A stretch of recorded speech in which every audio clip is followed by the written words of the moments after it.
Hai Sobat Dewung, masih inget gak sih kemarin tim di YC abis ngunjungin Dewung Infineon Factory di Pasuruan?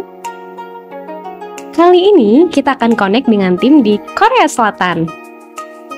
Walaupun sesinya virtually, tenang aja, akan tetap informatif. Bahkan kali ini kita akan ngulik gimana sih caranya supaya kita bisa kerja di Korea Selatan. Penasaran? Ikutin yuk!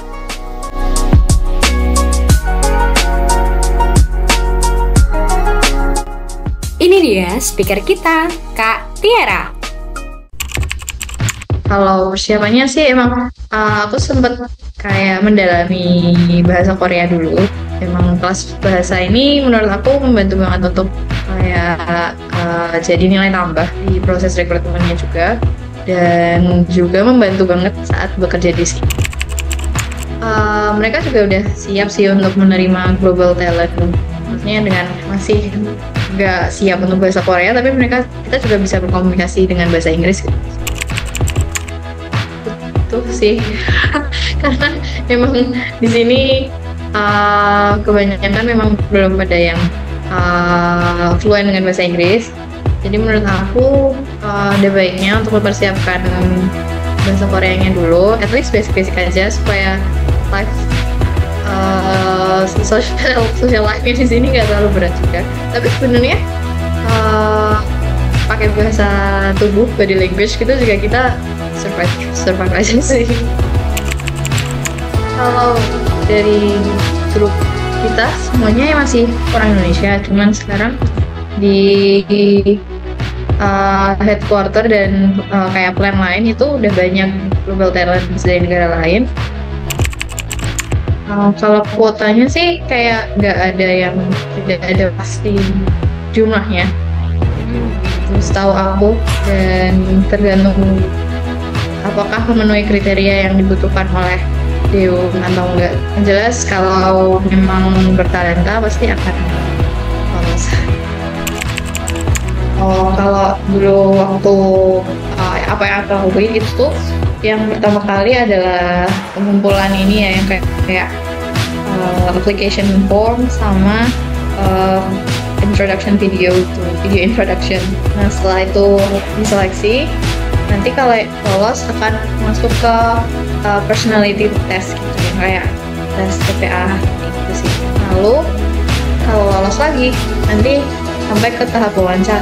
Tiga step besar itu aja sih sebenarnya. Sebenarnya greetingsnya pakai bahasa Korea kayak "안녕하세요" gitu. Terus itu lanjutannya pakai bahasa Inggris. Ada persiapan sih sebelum mengikuti tes itu. Jadi aku searching di Google, terus juga ngerjain contoh-contoh soal TPA-nya gitu. Kali aja wawancaranya. Terus waktu itu sih aku wawancaranya kayak dibagi-bagi bersama-sama satu orang. Jadi kayak satu room gitu, nanti ada 2 orang dan ada satu interview bahasa Inggris kok, jadi tenang saja. Aku juga persiapan dulu kan sebelum interview, kayak kira-kira pertanyaan-pertanyaan apa aja sih yang bakal ditanyakan oleh interviewernya.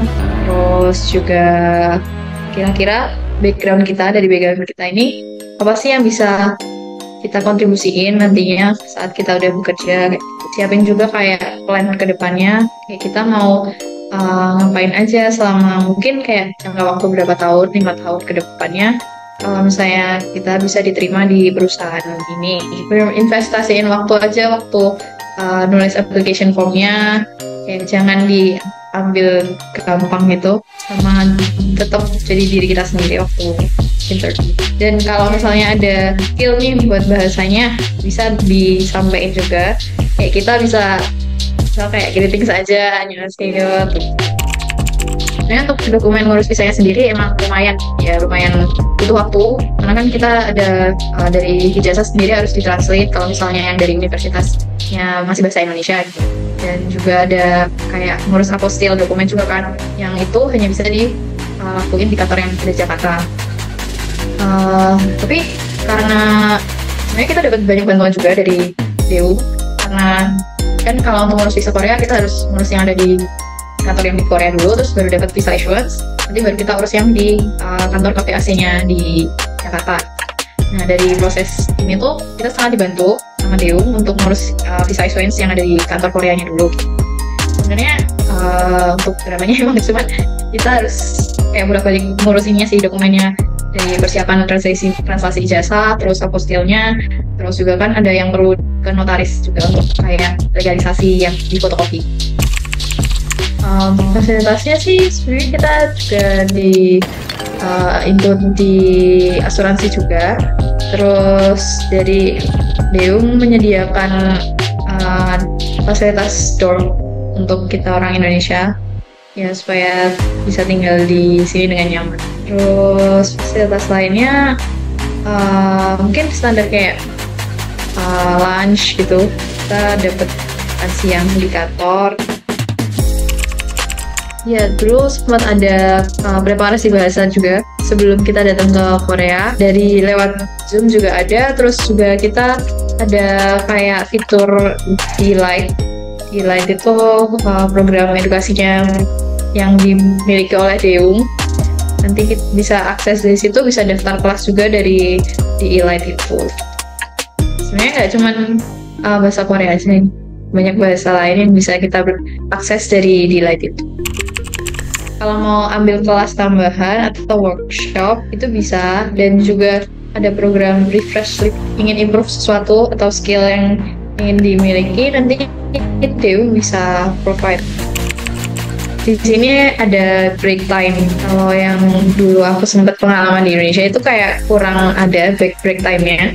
Di sini itu kalau misalnya tiap 2 jam kerja itu nanti ada break time. Jadi kita dalam 8 jam kerja ini kayak 2 kali break time. Kalau dari segi pertemanan untuk di sini mereka welcome banget sama orang Indonesianya, dan mereka kayak mau approach duluan gitu sih. Gimana kabarnya hari ini? Terus mereka suka tanya ngapain weekend besok.